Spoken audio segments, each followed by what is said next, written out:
હવે નિયમ થોડો ફેરફાર થશે. હું લખાઈ ગયું. હવે આઈ સાથે ટુ બી નું રૂપ એમ લાગે. એમ એટલે છું. આઈ એમ. હવે ખુશની ગણતરી ન થાય, કારણ કે ખુશ એક એડજેક્ટિવ છે અને ખુશનું અંગ્રેજી થાય હેપી.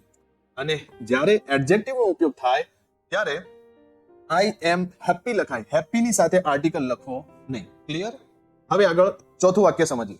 હું આઈ એમ. હવે તૈયાર લખીએ. તૈયાર એટલે રેડી. રેડી પણ શું છે? એક વર્બ. તો રેડી ની સાથે પણ આર્ટિકલ નો ઉપયોગ થશે નહીં. ઓકે. હું બીમાર છું. આઈ એમ સિક. અને જે વાક્ય એક વચન હોય પણ એમાં નાઉન નો ઉપયોગ ના હોય, એટલે કે જેની ગણતરી ન થઈ શકે, એવા વર્બની આગળ ક્યારે પણ આર્ટિકલ મુકાતો નથી. આટલું યાદ રાખજો. એના પછીનું વાક્ય સમજીએ. હું અને જો આઈ એમ એનું લખાશે સ્ટ્રોંગ. તો સ્ટ્રોંગ ની પણ ગણતરી થઈ શકતી નથી, માટે આર્ટિકલ નો ઉપયોગ થશે નહીં. હું મિત્ર છું. આઈ એમ. હવે મિત્ર ફ્રેન્ડ. FRIEND.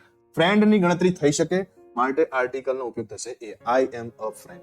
ઓકે. તો આજે ટુ બી નું રૂપ અહીંયા આપણે શું શીખ્યા? એમ. અને એમ કોની સાથે લાગે છે? સર્વનામની સાથે. લાસ્ટ વાક્ય આઈ એમ વ્યસ્ત. વ્યસ્તને આપણે કહીએ બિઝી.